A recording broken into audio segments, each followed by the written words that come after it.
સુરતમાં કેટલાય સમયથી નીરજ કુંભાણીના જે ચૂંટણી ઇલેક્શનના રદ ફોર્મનો જે વાવડ ચાલુ રહ્યો હતો તેના અનુસંધાને આજ ફોર્મ રદ થઈ રહ્યું છે, ત્યારે આપ સુરત જિલ્લાના પૂર્વ મહામંત્રી જિજ્ઞેશભાઈ મેવાસા સાથે થોડી વાત કરી તેમના પાસેથી પણ જાણીશું કે આ ડ્રામાનો મુખ્ય કારણ શું હતું.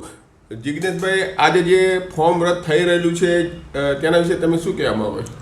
પહેલાં તો હું જનતાની માફી માગીશ, અને આ એક બહુ દુઃખની વાત છે કે જેને પાર્ટીએ વિશ્વાસ કર્યો, જનતાને કાર્યકરોને વિશ્વાસ હતો, જનતાને વિશ્વાસ હતો એવો કે એમ કંઈક ઉમેદવાર અમારો આવે ને એમ કંઈક નવું કરીને આ વખતે એને જીતાવશું, એમ કોંગ્રેસ જીતે એમ હતી.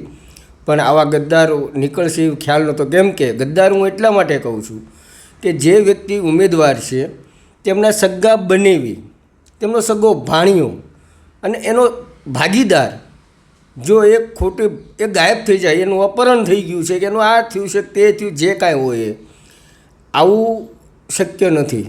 આ ચોખ્ખા શબ્દોમાં કહું છું કે આ ખોટું છે, આવું થવું ન જોઈએ. અને કોંગ્રેસની ભૂલ હોય તો એને પણ સ્વીકારીને હવે જે આગળ પગલાં લેવા પડે એના વિરુદ્ધ લેવા જ પડે. જો આવા નવા કાર્યકરો, આવા નવા નેતાઓ એ રાખશે તો કોંગ્રેસ ક્યારેય આગળ આવવાની નથી, આવી નથી. આ રીતે ચાલશે તો ગુજરાત નહીં પણ આખા ભારતનું એવો રેકોર્ડ થશે કે લોકસભાનું ઉમેદવારી પત્ર રદ થયું. જો ઉમેદવારીમાં જે એને ફોર્મ ભર્યું એ ફોર્મમાં એને કેમ કોંગ્રેસના કોઈ નેતા આગેવાનોને ડમીમાં ન રાખ્યા? તો ડમી ફોર્મમાં પણ એને ધ્યાન રાખવાનું હતું. જે કે જો કે એને એના સગાવાલાના ને એના લાગતા વળગતાના બધા ફોર્મ એમાં ટેકેદારોમાં રાખ્યા છે, અને બીજું કોઈ મજબૂત માણા નથી રાખ્યો. આ વિશે તો બીજું શું કહેવું? શંકા નથી, 100% છે. આમાં નિલેશ કુંભાણી પણ પૂરેપૂરા જવાબદાર છે. આ બધી મિલીભગત છે કે આ ષડયંત્ર ઘણા સમય પહેલાં રચાઈ ચૂકેલું છે. આમાં ભાજપનો પણ હાથ હોઈ શકે છે, અને ભાજપે કદાચ આ કરાવેલું છે, અને 100% છે. સ્વાભાવિક છે કે એમનામ નિલેશભાઈ તો કંઈ એમ આ રીતનું તરકટ કરે નહીં, પણ પૈસા છે, શું નથી કરાવતું. કોંગ્રેસના મોવડી મંડળે ઉમેદવાર પસંદગીમાં થાપ ખાધી તેવું તમને લાગી રહ્યું છે? 100% થાપ ખાધેલી છે.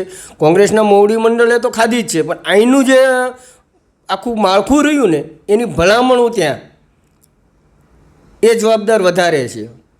અને બીજા અહીંયા જે પ્રભારી આવ્યા હતા એ પ્રભારી જવાબદાર છે.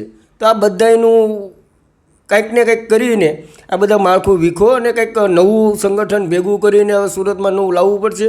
કેમ કે આ ગુજરાતને શર્મનાક કરે એવું કામ નિલેશ કુંભાણીએ કર્યું છે. સુરત જિલ્લાના મતદાતાઓ પર કેવી અસર પડશે?